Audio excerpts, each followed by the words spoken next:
Grace and peace. Grace and peace.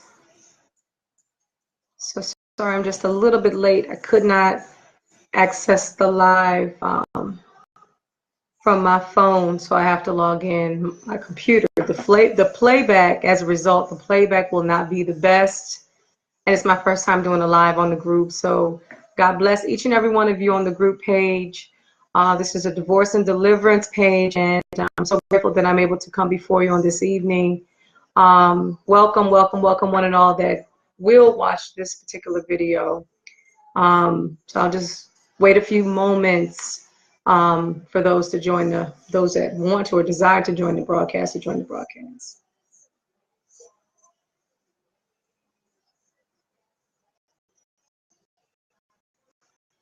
In the meanwhile, no, stop.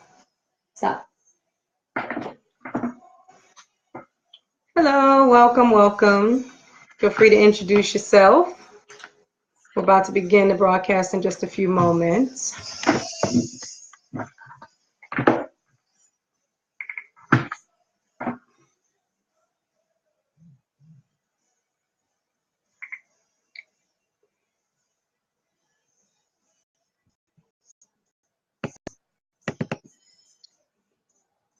All right, so bear with me. Feel free to invite your friends and or family, the people that you love.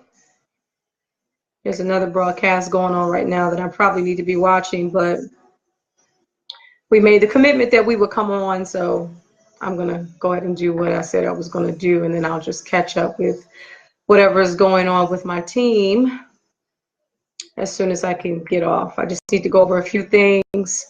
Number one, I'm grateful to God, amen, for you who's watching. God bless you. Feel free to introduce yourself for those that are watching. My name is Prophetess Diaz, and I am the vessel, amen, that God is using for this particular mandate. I would like to call it a mandate. Divorce and deliverance is a mandate. Let me quiet this music for just a few seconds. All right. Divorce and deliverance is definitely more than just a service. It's more than just a coming together for whatever reasons. God bless you. All right, sis. God bless you. God bless you, Prophetess Hannah.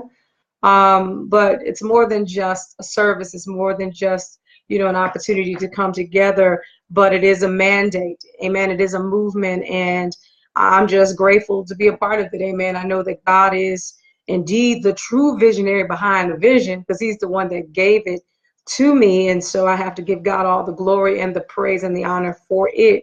And as a result, we were inspired to start the group page just to, continue the buzz, continue the excitement, to be able to collaborate, continue to plan for the next event, because this is the Divorce and Deliverance is designed to be an annual event.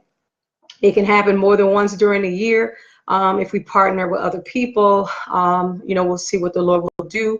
But we just wanted to invite you. And today we just wanted to talk about his needs, her needs. Okay, so if you haven't already invited your friends, please feel free to invite folks. I usually invite people if I don't see but a few people on. I do try to invite my friends. So maybe I will see if who's up, who's available, and I'll invite a few folks that I see is up. Amen. A few people, like I said, I know there are a few people that usually watch it that are probably watching another broadcast. So I'm trying to be mindful of that. And it is kind of late, but we'll invite a few friends. Feel free to invite a few of your friends too, all right? Amen. It is late. It is late. So a few may decide to watch the playback, and that's totally fine. And totally fine with me if they watch the playback. So we'll just invite a few friends. I just invited a few friends. Feel free to invite a few friends, because we're going to talk about a topic I feel is absolutely pertinent in every relationship, especially relationships that are forming and becoming deeper, that people plan to be in long term. This particular discussion is a must. It's a must-have. It's a must-have. What your needs are. Unfortunately, most people do not know what they need. And when I say needs, I mean emotional needs. That we are emotional people. We are emotional beings. We are satisfied by way of our emotions through external things, through activities, through experiences, through our feelings. And so therefore, we have to choose a partner who's committed to fulfilling our emotional needs. And if that person is not committed to fulfilling our emotional needs, that's when we run into problems. And believe it or not, that's why the majority of relationships fail, is because their emotional needs are not being met. We're going to get this hair out of my face. All right. So a lot of relationships fail as a result of their needs not being met. And this is just not my words. This is based upon research, extensive research that has been done with people in relationships. As a matter of fact, is a psychologist by the name of Dr. Harley, is the one. This is his, his research project. He was motivated to do it. He's a Christian, older gentleman at this point. This was in the 80s and the 70s, but during the earlier years when he was counseling people, I mean, even as a student in college, he would counsel people as a believer. He would counsel his friends. He would counsel whomever would need counseling. And for whatever reason, people would seek, after counseling through him. And so he would make himself available. So he felt like that was a part of his calling, because it seems like everyone was constantly asking him for advice. And so he found himself giving advice and giving as much wisdom as he possibly could. This is Dr. Harley I'm speaking of, and I'm just sharing his testimony of how he even started out with this whole concept in the first place. And so he would share words of wisdom. He would give his advice based upon his experience and experience of others. And he discovered that, despite of the advice that he would give, the relationships would still fail. And so he was confused, and then eventually he went into the field of counseling, and he began to counsel folks, and he was a therapist and all of that. And he still noticed even Christians, so-called believers, relationships were still failing even after extensive counseling, that their relationships were still failing. And it just puzzled him. It's like, why, God, why are these relationships still failing despite of how much they love you, despite of how much they know that's in your word? They're still choosing to, dissolve their relationship. And why is that? And so God led him on a journey to begin collecting data. Hold on, let me make sure my cat don't do nothing crazy. Okay. God bless you. That's my cat. He's starving for affection. He's spoiled. All right. But anyway, it led him on a journey to begin to, ask questions. So he began to just collect a lot of data from clients and from the past and current clients and anybody that was willing to participate, that was in a relationship. He began to collect data and ask them a series of questions in regards to their needs and why they opted out of the relationship. And so he gathered the data. Obviously, he had to go through a process of sorting it out. And he discovered that women's needs are different than men's, okay? And then he began to put them into categories, okay? And then what he noticed was there was, kind of a trend going on. A lot of the needs were similar, and then he was able to group those needs together. And so what he came up with was a list of, just in general, and there's probably more that you can add to it, of course, but in general, what he noticed based upon the pool of people that he surveyed and he questioned and interviewed, that there was a consensus throughout. And so I'm going to give you the list of needs that people, again, you have to determine from the list what your need is. And you make that determination by taking a questionnaire and obviously by answering a series of questions, and then you can narrow down what your needs are as well. And again, what is the purpose for knowing this? It's important to know what your needs are so that you can convey it to your partner and vice versa. You are responsible for fulfilling your partner's needs, and your partner is responsible for fulfilling your needs. And again, based upon his research, based upon his, counseling of probably thousands and thousands of people, he realized that despite of their strong faith in God and relationship and their strong ties with families, people still opted out of marriages because their needs were not met or someone else was meeting their needs. And so they opted to leave the relationship as a result. Most of them obviously got a divorce. And we know the divorce rate is 50-50. So it's every other person that chooses to get a divorce. And he believes, based upon his research, it's because their needs were stopped being met. obviously at one point in time, their needs were being met by their spouse, and then it stopped. At some point in the relationship, their needs stopped being met. And as a result, they stopped, or they lost that feeling of being in love. And most people are in a relationship, not just because of the commitment factor, but they're in a relationship to be in love with this person, right? And we went over the different types of love, and that romantic love is the reason why people decide to be together, because that love also, it triggers pheromones and chemicals within us, and people love that feeling. And when someone's around you and they're constantly causing those feelings, through obviously biological factors, and they're causing those things to make you feel a certain kind of way, you always want that person around. You always, to the point where you can't see life without them being around. You need them in your life. You need them in order to feel the way that you feel. That's that romantic love. And that's why people decide, for the most part, to get married. Now, we know that obviously that's pretty much the rule, and we know that there are exceptions. We know that people get married because of convenience. We know that people get married because of pregnancies, right? To try to cover it up. We know people get married for different reasons, but overall, people decide to get married because they are in love with the person that they are with. And the reason why they are in love with the person that they are with is because that person makes them feel that romantic love, because they supply and fulfill their emotional needs. All right. So if you have any questions, feel free to ask. I'm discussing Dr. Harley's research in regards to his needs and her needs. And during the conference, some of that curriculum that he has, because he has curriculum on it and everything like that, it's going to be talked about and discussed throughout the conference, because I believe this is the solution to the problem. I just don't simply believe that people should be in relationships just to be in a relationship. If you're going to be married to somebody for the long haul, then I feel like that you should live your best life in that relationship. I just don't believe in mediocrity, and I don't believe God believes in that either.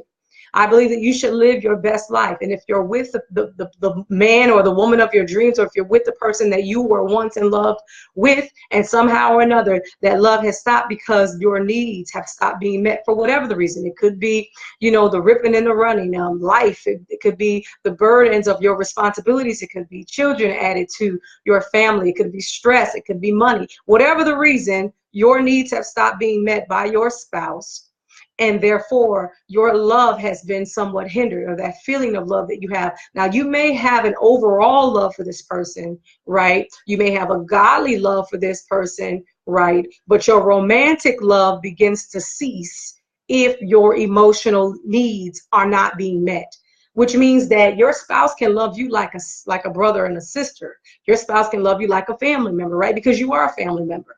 But people do not remain in relationships because they're in love with someone like their family.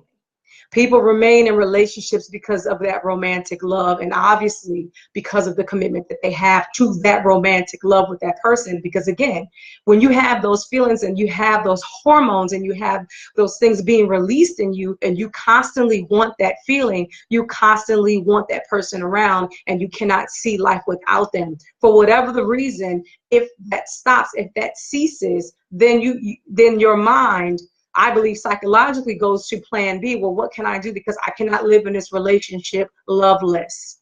I cannot live. I feel that there's a void. I feel like most people, they feel, alone, or they feel single in a relationship. And we've heard this from time and time again. I feel like I'm single in my marriage. I don't feel like my husband loves me anymore. I don't feel like my wife loves me anymore. We just have a loveless marriage. We have a partnership. We have an agreement. We're living the same, sharing the same space. We're sharing the bills and the burdens. We're just roommates, but we have somehow disconnected because our emotional needs are no longer being met. So how can we go about restoring that back again? You have to be intentional. You have to be intentional. According to Dr. Harley, you have to be intentional. One of the things you need to do is find out what your emotional needs are. You can have more than one. So finding out what your emotional needs, you have to take a questionnaire. So let's go through the list of emotional needs. Okay, again, this is a general list. I'm going to pull it up, so hopefully you'll be able to still see me after I pull up my Word document. I think you should be able to see me. You might not be able to see my document, but you'll be able to see me. All right, so let's pull it up. Let's go over them. All right, so the first one that he has listed is affection. Okay, we'll go into definitions in just a few moments. I'm just going to go through the list of the different kinds of love and emotional needs. Okay, all right, so there's affection, there's sexual fulfillment, there's intimate conversation, there's recreational companionship, there's honesty and openness, there's physical attractiveness, financial support, domestic support, and family commitment. All right. So again, these are emotional needs. When you have the affection, when you have the sexual fulfillment in your relationship, when you have the intimate conversation, recreational companionship, honesty and openness, physical attractiveness, financial support, domestic support, and family commitment and admiration, your needs are being met. And again, usually it's about one or two of these that you have. You put them in, obviously, in order according to what is the highest need down to the lowest need. And then it's good to mix it up, obviously. It's good to have balance. Before we go into the description of what those are, and I would love to put those up, but I want to get you just to think about something before I put all them up, because I think it's important that you do your own research. Because what I discover is when you give everybody everything, they tend to question your authenticity. They tend to say, oh, you're just trying to feed us some stuff, or, you're trying to not brainwash, but you're just giving us your opinion or your insight. I feel like that if you're like me and you're to the point where you wanted to know, like for me, when I discovered this information, I want to say about maybe 6-7 years ago is when I kind of stumbled upon this information. I was at a point where I really wanted to know, what did I miss, or what was missing in terms of my knowledge and information on how to satisfy my partner. For me, when my marriage dissolved, it wasn't necessarily about pointing fingers at him. I find myself looking at myself in the mirror to discover what it is that I could do better. What could I have done better? That was the question that I've asked myself. And so I began to go, on a journey of self-discovery. And I said, okay, God, now that I figure out what I could have done better, and maybe some things that I could have done different, even starting from the genesis of the relationship, what do I need to know going forward if it is your will for me to be connected with another or be in a relationship, period?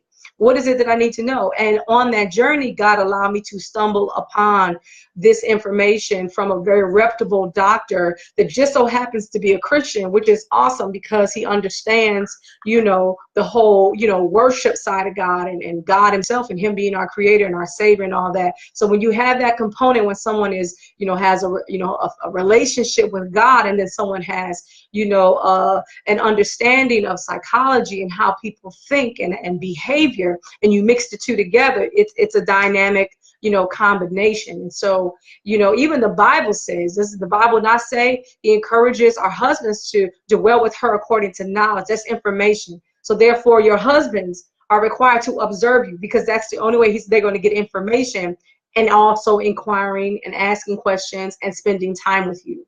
That's important. That's the only way you're going to learn somebody. You got to spend time with them. You have to ask questions, and you have to observe. So men are commissioned by God to be good observers of their wives. They have to figure out what it is that stimulates them, what makes them happy. They're responsible for that. I know some men, they're excited, especially initially when they get married, as a head. I'm the man, I'm this, she's my woman, and blah, blah, blah, she's my rib, and they're all excited. But, with that comes with a whole shipload of responsibility. It's not just the bedroom, but you also have an obligation to meet her emotional needs, as well as she has an obligation to meet your emotional needs. All right. As your helpmeet, of course, she has to discover who you are and how it is she can help you That's how she, again, fulfills your emotional needs, because God has designed her to be a help to you. She's going to have to discover how you need help. And that means emotionally and otherwise. So the same thing with men. It's not just, oh, the woman is designed to be my help, and so therefore she just has to figure it out. No, ma'am and sir. No. Also, you have to give her some information. You all have to spend time together in order to build that relationship and form that bond and meet each other's needs. So let's go back to the list. Let's go back to the list. But if you have any questions, feel free to ask. This is extremely interesting. To me, it is. And I think, like I said, to me, this is the golden apple, if you will. To me, is the golden egg. I feel like this is something that all people should know, discover. Even before going into a relationship, you should know what your emotional needs are. You should know this. All right, so let's start with affection. All right, what is affection? According to the definition, affection is an expression of care. Okay, it symbolizes security, protection, comfort, and approval. All right, so it shows this person that you are important to me, and I will care for you, and I will protect you, and I'm concerned about the problems you face, and will be there for you when you need me. All right, so if that is an emotional need that you have and that you desire from your partner, that means your partner is going to have to express it in many different ways, and it depends on who you are and it varies. But I'll give you some examples of how or what that looks like, okay? An example of affection would be maybe a hug. A hug may say to you that you're important to me. Just that person hugging you may say, hey, you're important. I know. And again, this coincides with the 5 love languages as well, which is the physical touch. Okay, so look at it that way. Physical touch, right? A physical touch says a lot of things, and it's not supposed to be sexual at this point. This is not sexual. This is affection, all right? This is just a simple gesture that makes you feel like you're cared for. It makes you feel secure and protected. It brings comfort to you, and it shows that you are being approved of, all right, in your relationship. So it can be a hug, it can be, a card. It can be, the saying, I love you. It can be in a form of flowers. It can be walks in the park. It can be dinner. It can be a back rub. It can be phone calls. It can be conversation. Just some level of thoughtfulness that's shown and love that's expressed and communicated. All right. So again, women and or men, not just women, need this, but there are times when men may need it as well. Men may need it as well. All right. So, but I will say this, on as far as the chart, it seems as if women need this more so than men. All right. In terms of when you rank them. All right. In terms of importance, it seems like women need this more than men. Okay, but men especially need affection as well. And like I said, my son is a very affectionate person. He needs that affection. He's, Mom, give me a hug. Mom, give me a kiss. Mom, it's like he needs to, and I'm like, okay. And I'm like, okay, let me stop what I'm doing, right, to give him what he needs, because he needs to feel affection. He needs to feel he's important. He needs to feel cared for. He needs to feel protected. All right, and that's demonstrated through the hug and the kisses and spending time reading books together and whatever else. All right, so that's affection. The next one that is indicated, I'm just going to go over a few of these, and then I'm just going to leave some food for thought, and then maybe some people are going to watch this later. But I'm so excited about the Divorce and Deliverance Conference, because I know that it's going to bless a lot of folks. It's going to bless people on all different levels. I believe it's going to bless our singles, because we're going to encourage our singles to explore who they are so that they can get to know themselves really well, so they can be a good partner. And that's what it's about. It's about preparation, so that when the time comes for you to be partnered with someone, you're going to be a good partner. You're going to know yourself well enough that you're going to be able to articulate it in words, because oftentimes people they know themselves kind of, but they don't have the words, right, to be able to explain, okay, this is what I need emotionally. This is what they don't have the words to explain it.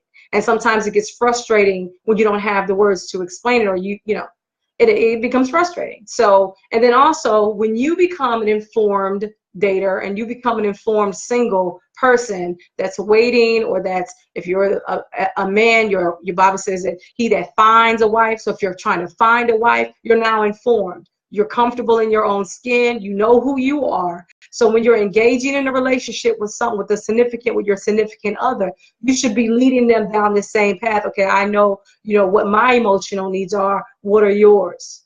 So this is something that you should be talking about. You should be discussing. You should be proactive if you're already married. If you don't know what they are, because you'll be surprised. There are people that are married, been married 20, 40, 60 years, that really been hitting and missing. They really don't know what their emotional needs. They're not able to articulate it, and probably by happenstance, right? Their needs might have been met, but they're not able to articulate it. And that's the problem, because the Bible talks about, the older women teaching the younger women, how to be good wives and that sort of thing. How can you teach somebody something when you don't have information or words to articulate something? You can say, watch my life, but that's all we can do is just mark you and watch you and observe how you interact with your husband. But that's your husband. So we don't know his emotional needs and how you all are, making it work. You know what I mean? So again, that's a fallacy for the most part. And unfortunately, most churches kind of, teach that, or, mark the perfect man, which the Bible does say. But we also need information. When you're teaching someone, you need knowledge in order to impart something to someone else. And so we need to articulate it with words. So finding out what your needs are, whether it's, kind of going through, your mind and realizing what really makes you happy and just kind of narrowing it down, or actually taking a quiz that's already been formulated, by many, many people taking it, obviously, and taking it and discovering it for yourself based upon rank, what's important to you. And you're answering a series of questions that's going to invoke the answer. So it's not like it's coming out of nowhere. All right. So again, that's affection. Let me go over a few more, and then we're not gonna try to be on here too long, but I just want to just at least get you excited about the conference, because I'm excited about it. I mean, I'm just excited about what God is going to do. I'm telling you, and I believe some relationships are going to be literally transformed. I believe some people are going to be literally transformed. If you come with the mindset that you want to meet God and that you really want change, I believe you're going to get what you seek. I really do. I really do believe, according to your faith be it unto you, I believe that you're going to receive it, all that you need, all that you want, all that you desire, whether it be deliverance, whether it be God just healing and mending and restoring. I believe all that's going to happen for you. But you got to come hungry, and you got to come with a desire. I'm telling you, and he's going to bless your life. Okay, so that's affection. The next one is sexual fulfillment. And I don't like to really go into it too deep, especially with folks that are not married, because I don't want to trigger anybody. But of course, it's kind of self-explanatory. You have to get to know your partner in a physical way. All right. And that means you have to have good communication. That means you have to have good communication. Because if your partner is not satisfied sexually, and they're not given an opportunity to articulate themselves because of fear, because of ego and pride and everything else like that, then unfortunately you all are not going to be able to get that together. Okay, so of course the environment should be safe, where they should be able to articulate that, whether it's during the act, which is the best time to really be able to, you should be talking and communicating during that time, because and be honest, if it's not doing it, it's not doing it for you. I mean, to me, there's nothing worse than lying. You know what I'm saying? And a lot of women fake it. Well, some men fake it too. So you're really doing your relationship a disservice when you fake it. You're doing a disservice when you're not communicating, or you don't take the time to communicate what you do enjoy with your partner. You need to communicate. Amen. You do. You need to talk. And so that's the only way you're going to learn, because if you're just doing it and that's it, and no one's communicating, and again, you can't base it upon past experiences with other people, because again, this is the person that you're with. You can't, and that's the problem with us And that's the problem with this generation. We have too many multiples. When I say multiples, meaning multiple partners, multiple fantasies. We have too many priors. All right, so that it can become a competition, or it can become a spiritual competition, because you need deliverance if you had so many partners that your current partner is competing with all the other partners. That's an issue, and you need deliverance if that is the case. But again, you have to have dialogue. You have to have communication in order to work those things out. If you're not being satisfied by your spouse, then you need to articulate that in a safe space, in a safe environment, in a loving way. Again, you don't have to bruise the person's ego. You don't have to embarrass them, by talking to someone. Because oftentimes what people do, unfortunately, is they involve other people in their relationships. And rather than talking to their spouse about whatever's going on, they have a tendency to talk to other people outside of their marriage. And it can become a problem because other people will talk to other people. What happens is your best friend's going to talk to their best friend, and their best friend's going to talk to their best friends. And before you know it, it's around all over the place that your spouse isn't pleasing you, and it will cause a fraction in your relationship. And who's going to want to know that? So, that's rule number one when it comes to marriage, is keep your business to yourself. I should get a whole bunch of amens on that. Keep your business to yourself. Amen. Do not tell people your business. I had to learn that the hard way. And when I say people, I mean it. I don't care if it's the people you have a covering or an apostle or a pastor. I'm going to go to my no. Unless you are spirit-led to go, you go as a couple. And you have to be spirit-led, because I'm going to tell you the truth. People will tell your business, okay? So I have to caution you.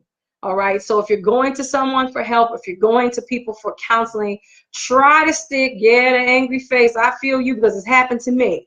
All right. Where we went to an apostle, where we went to someone that we trusted, you know what I'm saying? That end up telling people, that not the complete truth, even part truths and foolishness like that. Embarrassing stuff. It just wasn't appropriate. It was just, so I would like to encourage people to stick to folks that are believers, and maybe they are licensed therapists or family counselors and that sort of thing, life coach, and that's their profession. At least that way you have some legal to back you, because there's that confidentiality policy. So if they tell your business, at least you can go that way to, pursue legal action if what you're sharing. I mean, because again, and as a ministers, and let me insert this. As ministers, there should be a confidentiality policy in place where people are able to share things with you. I don't share people's business. If people talk to me about things, it's just, for the most part, I don't even remember a lot of things. Somebody called me the other day. Do you remember what you told me? No. No, I don't. And you know what? I would rather, unless the Holy Ghost brings it to my remembrance, and eventually he did. But I'm like this, Lord, I would rather not even know, or remember, because I just would rather just give the counseling, share the wisdom, and keep it moving. Like, I don't even want to, I don't want that burden on me, seriously. So again, people as ministers, as leaders, we have to be trusted. So no, oops, I'm sorry, I shared it by accident. No. We are to walk in integrity. And if somebody shares something with us and they're coming to us in confidentiality, whether they say don't tell nobody or not, we play those games as church people. Oh, they got to say don't tell me, and then I won't say nothing. No, if someone is coming to have a conversation with you, what I like to ask is, okay, if you're sharing this in confidence, did you share it with anyone else? That's what I like to ask people out of wisdom, because what happens is if they shared it with 10 other people, okay, and they're coming to you, I'm coming to you in confidence. Well, ma'am, sir, technically you're not, because you've already shared it with 10 other people. So if it's repeated, I don't want you coming to me saying, oh, but did you? No, I don't play games like that. We're not doing that. So if you're indeed sharing something in confidence, make sure that you're not telling 10 to 20 other people, because that's not in confidence, because your business is probably already out there in the street anyway, just to keep it honest and keep it real. So when it comes to your sexual life, please do not just run amok telling folks that your spouse is not pleasing you, because you're opening up all kinds of doors for problems in your marriage. The person you should be communicating with first is your partner. You should be telling your husband or your wife, that they're not satisfying you. And maybe you're not clearly articulating how they should satisfy you. So that's definitely something, a conversation that you need to have early in the marriage, because I feel like that it can be received more. And then as you grow in the marriage, you should be able to share these types of things if it's not working. Again, it doesn't mean that every session is supposed to knock your socks off. But the point is that you overall should be fulfilled with that experience. And if you are not, then you need to articulate that. Okay, so that's that. All right, so we'll move on. Now, the next one is intimate conversation. Intimate conversation.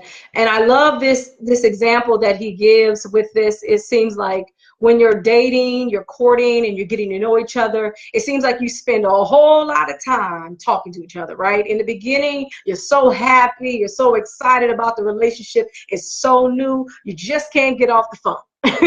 You can't keep texting, you can't stop texting each other. You're constantly in each other's faces, you just can't get enough of each other. And then when you get married, it seems like a switch just goes off, and then the communication stops. And if that's something that makes you feel fulfilled, having that conversation with your spouse, then you're going to feel isolated, right? You're going to feel unfulfilled, and that's very dangerous. Because if somebody else steps in with the 20, again, with the 80-20 rule, I encourage that all the time with couples, the 80-20 rule. 80% of the time, your spouse is on point, and then it's that 20% that's lacking. So let's say that intimate conversation piece, for whatever the reason, it's just not happening anymore. And that's an absolute need for you emotionally, okay?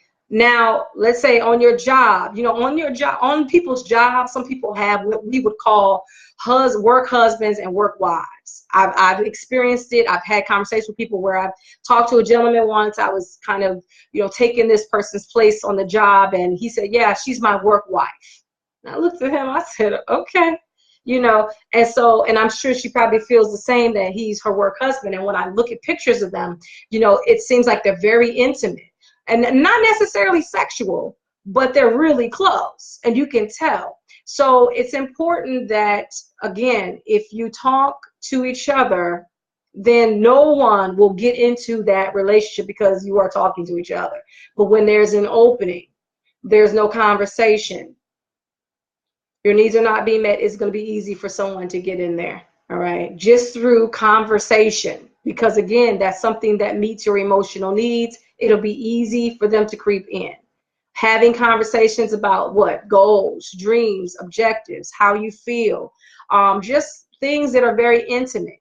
And please don't do this, because often, again, what people do, because they spend a lot of time on their job, or maybe they're working in ministry, and they have an assistant, or they have someone else working beside them, a co-pastor or elder or an evangelist, or whatever the case, a prophet or an apostle, whatever, but they work close together, and their spouses, maybe not as much into whatever you're into in terms of, the church and the direction of your church and the vision or whatever, but you have this person working beside you. So you're always sharing, like, this is what God is doing, and he's going to do in the future. And they're constantly getting you, and they're like co-signing and supporting you, like, okay, well, I'm going to help you in your vision. I really believe in you, and all of that.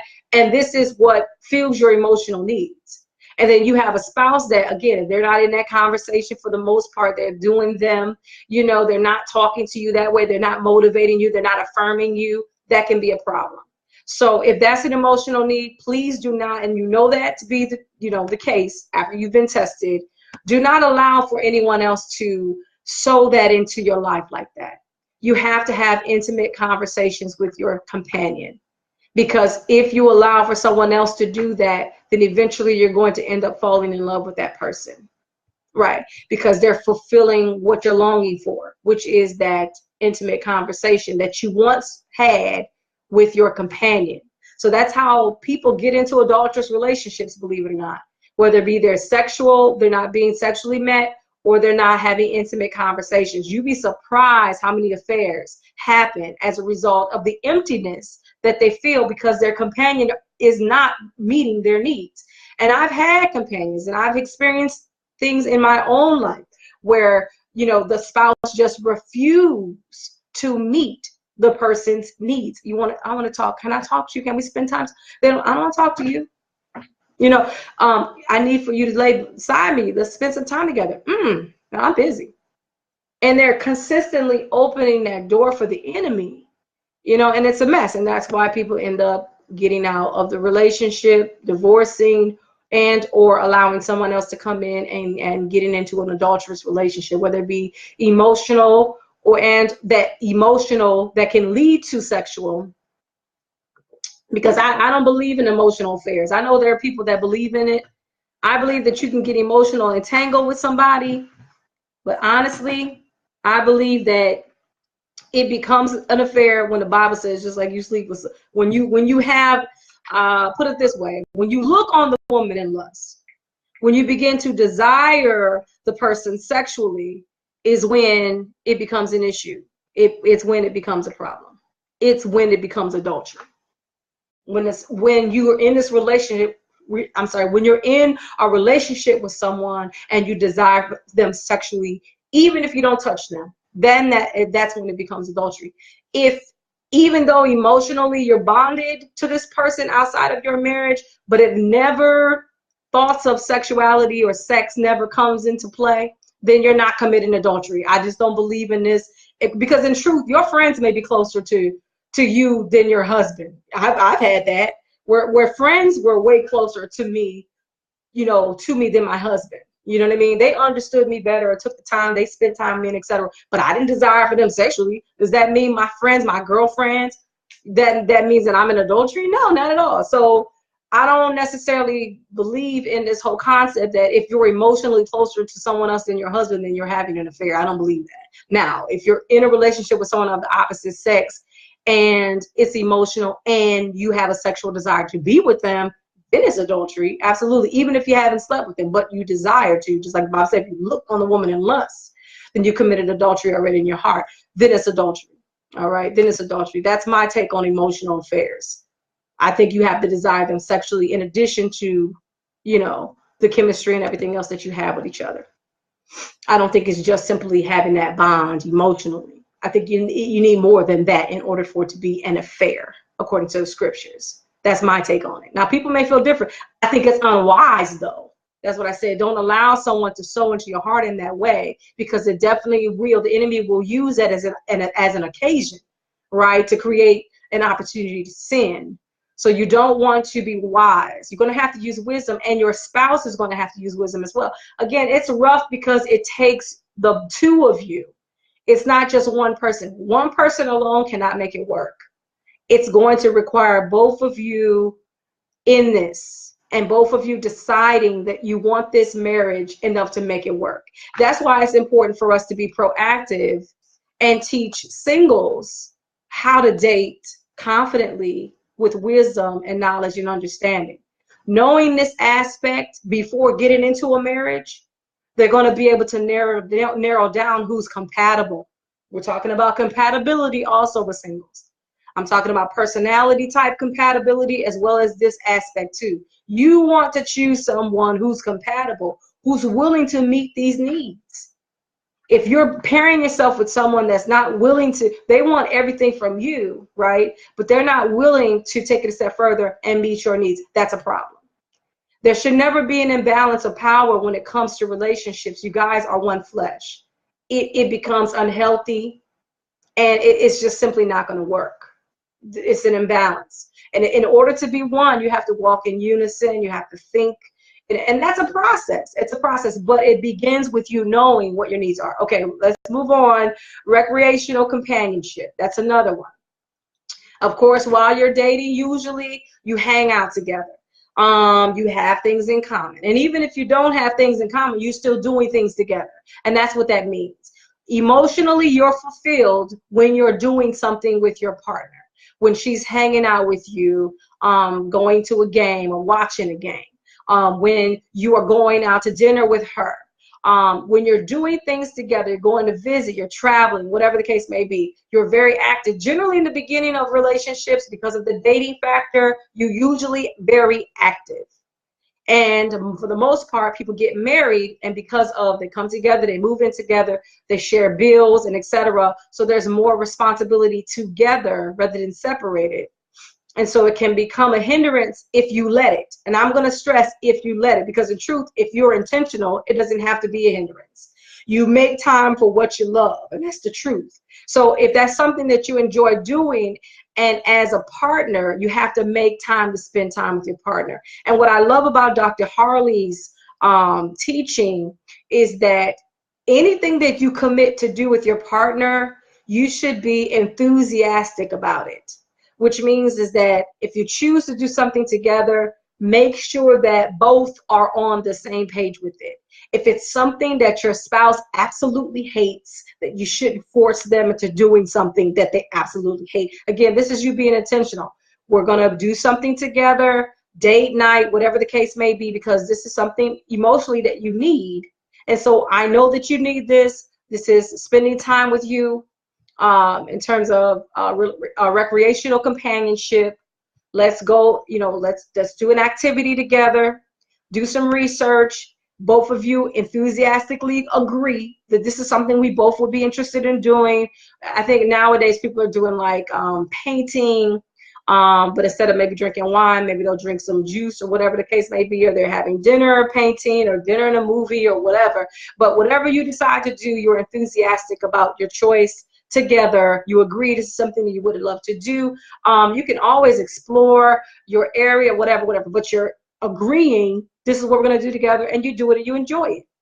But you shouldn't force anyone to do something that they don't want to do, because it takes away from the experience. If you're forcing them to do it, then it's you kind of defeating the purpose, and it becomes frustrating, and it gets to the point where I don't want you around, and because you're not good, you don't make me happy. It's not an enjoyable experience because I feel like I'm having to drag you along.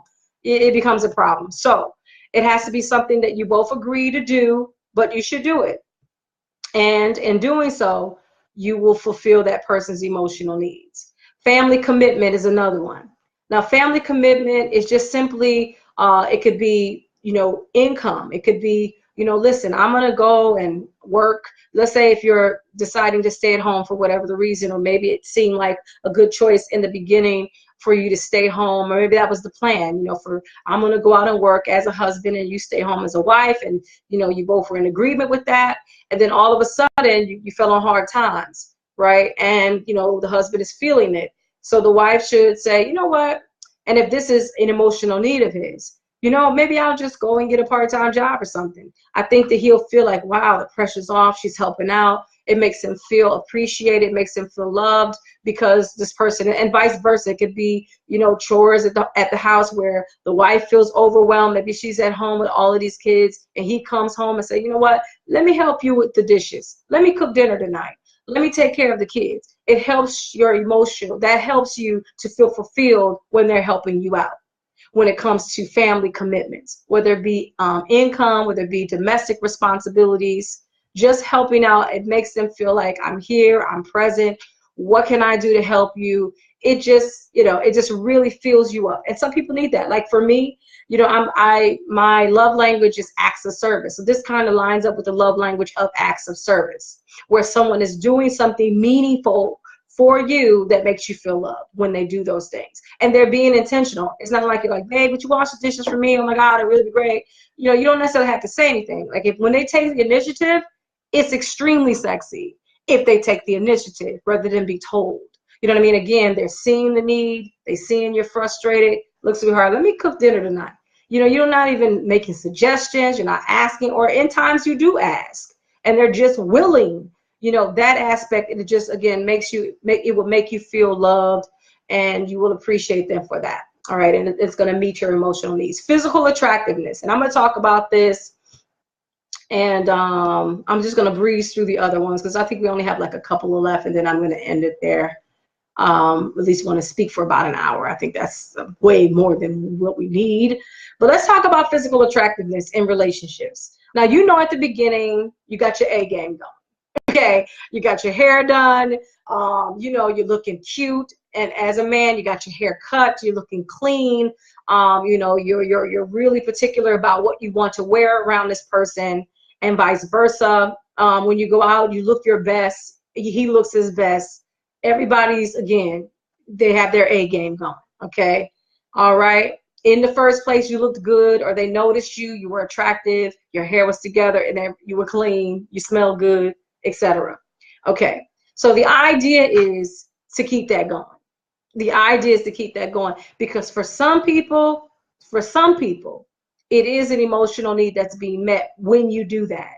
When you're intentional about making sure you keep your appearance up, that you keep yourself together. Okay, what happens is people get comfortable and they say, well, he's got to love me or she's got to love me for who I am. They got to love me unconditional.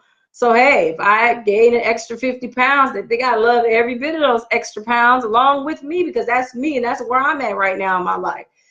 It for some people, it takes away from your attractiveness, and it makes them feel like you don't care for them when you do that, especially if they express, sweetheart, could you not wear that scarf to bed tonight? And you say, I gotta wrap my head. You know, it's like, again, what's the priority here? So physical attractiveness, again, it's very important that you continue to be attractive to your spouse. Okay, it makes them feel emotional, you know, support when you do that. You're being emotionally fulfilled when you do that. When you keep yourself up, when you maintain your attractiveness. Okay, that really does something for them. Okay, so as women, as men, please don't forget that. It's something, obviously, before they heard you speak a word, before they were able to spend time with you to determine what kind of character you had or personality, they looked at you. And for men, I'll say this, based upon research, men usually score high in the sex area as well as this part. That's important because they say men are visual creatures. Well, guess what? We all are. We all are, men and women. I think a woman wants to be with a man that she's at least attracted to. Now, beauty is in the eye of the beholder. So it doesn't necessarily have to have anything to do with a particular size in terms of dress or pants or whatever. It doesn't have to necessarily be a height or whatever or a weight. It can just be attractive. Like, you can still gain weight and still look attractive, taking care of yourself, you know. It can be getting mani-pedis for women. You know, your feet shouldn't be drying to the point where if you guys are playing footsies, you're cutting them and, you know, in the blanket and he's bleeding at night because your feet is too dry. Okay.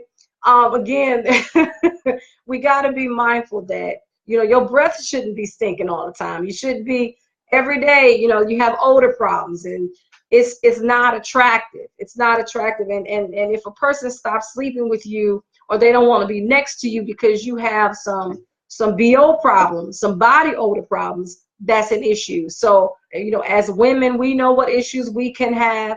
You know, men, same thing. So make sure that you continue, you know, working on your attractiveness, being attractive to your spouse.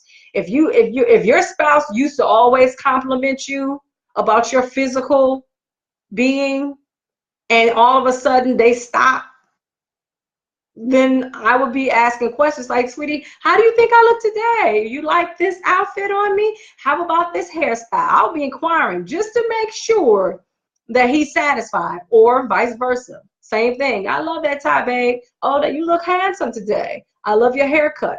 You know, again, that's important to some people, and it's most important to all people, but especially to that person that gets their emotional needs met when you keep yourself together. Okay, because you are a reflection of him and vice versa. You are a reflection of one another, and they want to support you.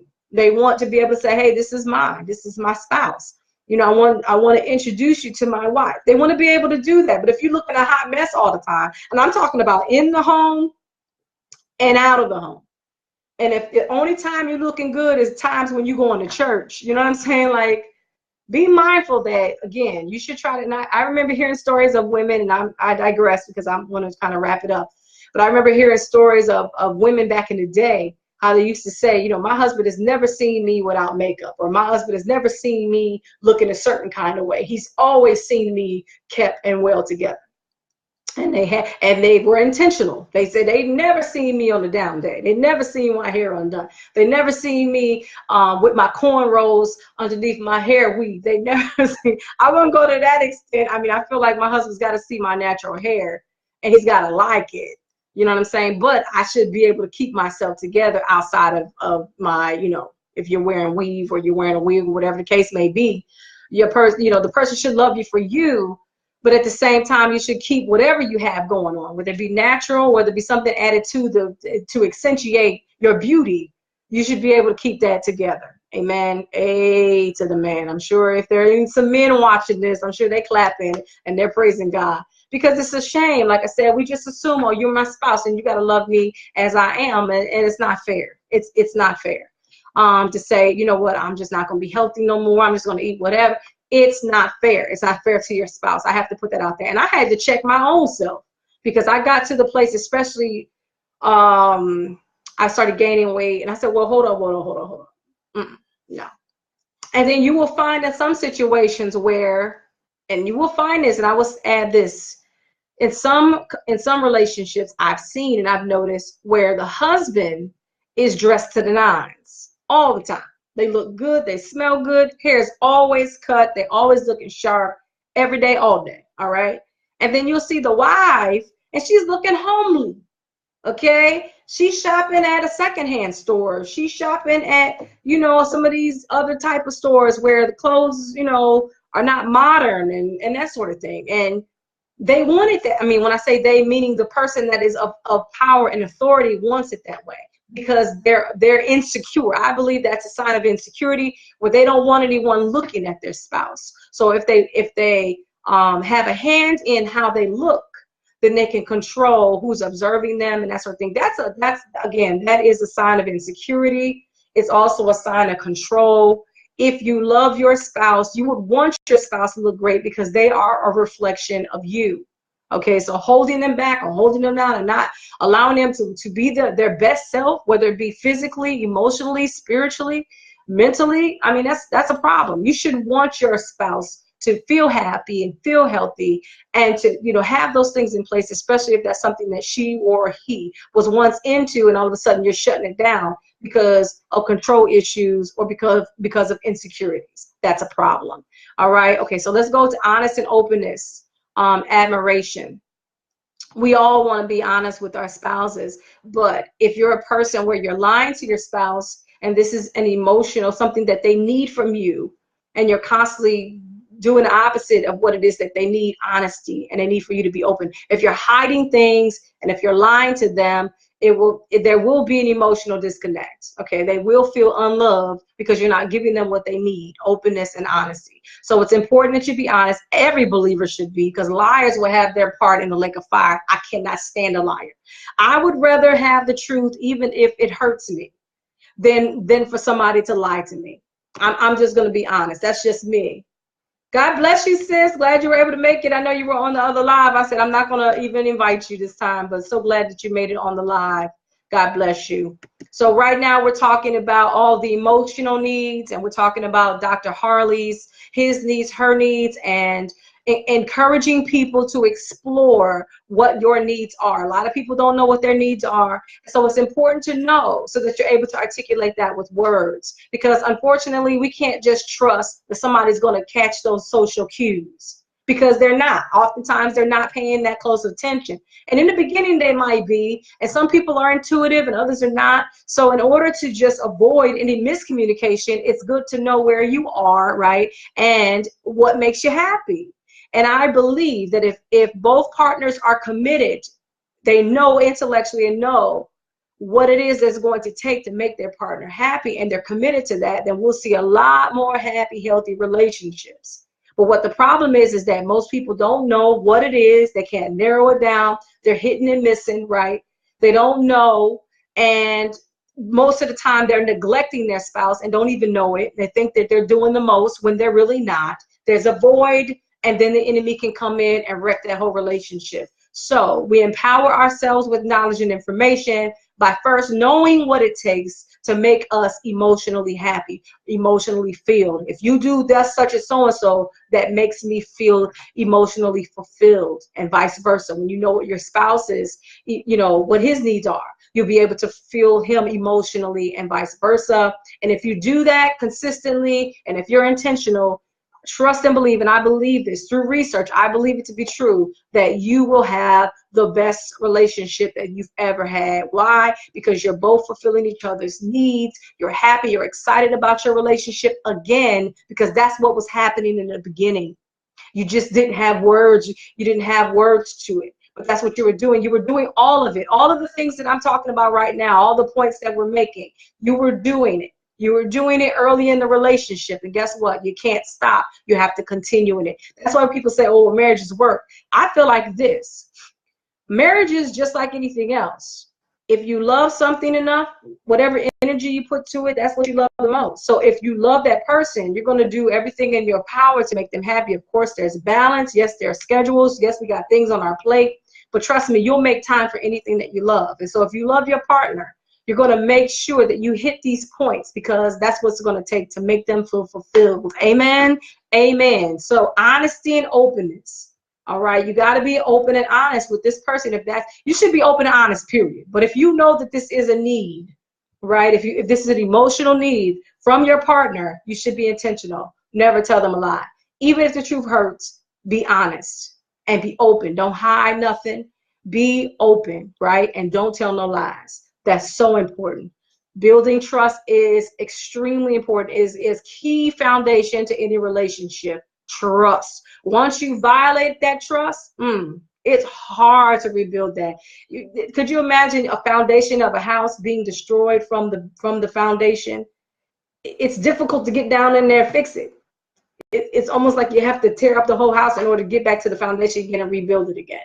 So when you violate trust, it's the same concept. It's difficult to get down in there to fix it. That's why some people I don't know what to do. After the trust is violated, they don't know what to do, because it's hard to get down in there and fix it, right? So please note that it's important to be open and to be honest, all right? It's important. It's important. The last but not least is admiration. Just affirmations, the same thing. Just simply means just compliments. Just compliments. The fact that you appreciate them, it really does build and feed a person when they know that you appreciate them and you're using your words. So I would encourage, if your spouse, if they need affirmation, they need to be affirmed, you're going to have to use your words. You can't just assume that they're okay with you just showing it. Obviously not. They need to hear it. It has to be articulated. So once you take the questionnaire, I'm going to put the link up. Take the questionnaire. Unfortunately, I have not seen, and maybe one day what I will do is create an online version of that. It's going to take some work, but I'm inspired because I'm really inspired by Dr. Harley's work, and I'll include that. This is some of the books that I've gotten on his curriculum and his teachings. There it is. Fall in love, stay in love. Harley, Dr. Harley, Love Busters, Dr. Harley. Okay, so this is what I'm teaching from. Good stuff. I'm telling you. I believe if we really do incorporate this in our day-to-day, it's practical, isn't it not? To me, it's practical. Learning this, learning yourself, understanding yourself, and incorporating this into your relationship. Of course, with anything, it takes practice. Practice makes progress. I know people say perfect, but it makes progress. The more you do it, the better you become at it. All right. And you maybe get to the point of perfection, but you have to start somewhere. All right. So it may seem awkward in the beginning because you're being intentional, where at first it came natural. So it may seem weird in the beginning to say, let's plan a date night, if that's something that you don't do on a regular. But if you're intentional, and if you say, you know what, every day, since I know that he needs to be affirmed, I'm going to make sure that and let it be authentic. It has to come from a genuine place. So if you know that person needs affirmation, God bless you, sis. Thank you for joining the live. Appreciate you. If you know that your spouse needs affirmation, let it come from a place of let a pure place. It has to be intentional and it has to be genuine. Don't fake it. Oh, you good, nice. They know real. People real recognize real. Okay. So if you're coming from a place of authenticity or unauthenticity, then they're going to feel it and it's not going to work. So anything that you do going forward, if you implement these things, I'm going to keep the video up. Please take the time to watch it. I believe it'll bless you. I really do. God bless you. I believe it will bless you. I really do, because I really believe in this. Like I said, I discovered this during the time where I said, God, I was just seeking information. What is it that I don't know that I should know moving forward that can make my relationship better? And God began to speak to me, and he allowed me to stumble upon Dr. Harley's teachings, his books, and he's a saved man. Him and his wife, lovely, been together forever. Reading these books, understanding his teachings, reading his research and everything, because he researched this stuff. That's why I love it, because I'm a researcher myself. I love research. So when somebody can use the scriptures and they can back it up with some facts and some data, you got me convinced. Amen. You got me convinced. Simply interviewing couples, figuring out what it is that they need. Hundreds of couples, and discovered that here's a list that you can go by. Try it out. Answer this questionnaire to discover what your specific needs are. Once you narrow that down, y'all swap information, right? Share with one another. Once you share, like, okay, I got you, boo, I got you, then you will begin to see. And I believe you can bank on this. I believe that if there's something going on in your marriage that's going wrong, if you are intentional with trying to please that man's needs or his or her needs, I believe that it's going to literally turn that relationship around, and you're going to find yourself falling in love again and staying in love. I really do believe it's going to bless you. And so some of this information we are going to share. Some books I'm going to give away at the conference. So please come if you haven't already registered for the Divorce and Deliverance Conference that will convene on August the 11th. I believe it's on a Saturday. I believe it's the second Saturday in August. If you're in the New York area, or even if you're not in the New York area, please come and see about the conference, because I believe that it will bless your life. It's all about saving families. That's the theme for this year. This is our second annual conference. It's really, truly all about saving families. And guess what? It begins with the marriage. It begins with the couple. It begins with the husband and the wife. And you know what? Truth be told, it begins with you being single. And that's why we're ministering to singles this year. It's about being proactive. It's about being proactive and making sure singles know who they are before they even go down the route of commitment. Knowing who they are, knowing their personality types, knowing things that, again, their emotional needs, knowing how to, what that is, and specifically, not just in general, I think I know my 5 love language. Let me see. No, they're going to know themselves so well that when they eventually get paired up with somebody, they're going to put them, they're going to say, hey, listen, do you know what your needs are? Listen, take this, and so that I can discover.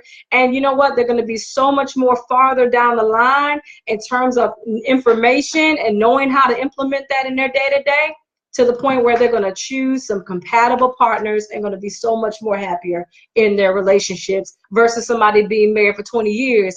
And then, what they say, what's that saying? You can't teach an old dog new tricks.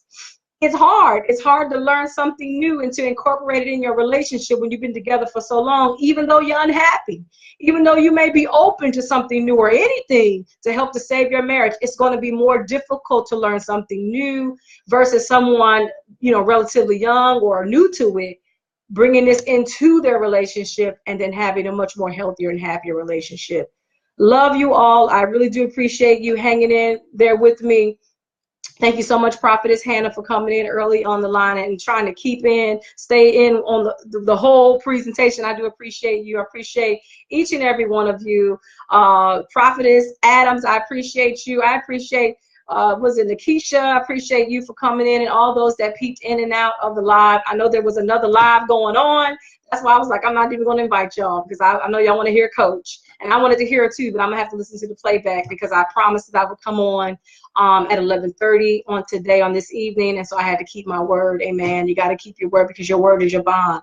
And it's all about integrity. So love you so much. Really do appreciate you for hanging in there. I'm going to share some more of this information on how to tap into that information, where to go to take the questionnaire.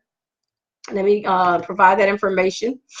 And thank you so much for joining us. So before I stop this live, let me just add that information real quick so that people can go and take the questionnaire. All right, so let me get this questionnaire for you real quick that you can go. Again, I don't know, I don't have, because this is so old. Actually, I think this book was initially published in, what year was this book published?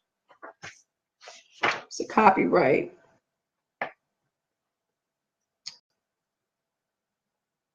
I think initially it was like in the 90s, but I think this is a re-one, or he redid this. It was a revised version of this. So this says 2001. All right, so let me give you the information on where to go and take the quiz.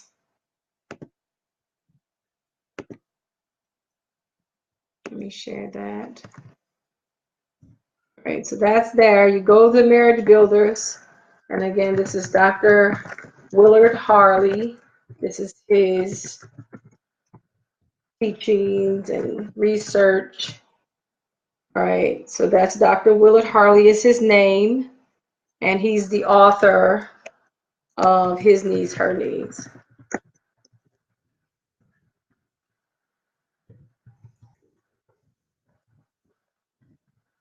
I'm telling you, it's really a blessing. It will be a blessing to so many people if they would consider his teaching. All right. Appreciate you again. I guess I can share. Well, I won't.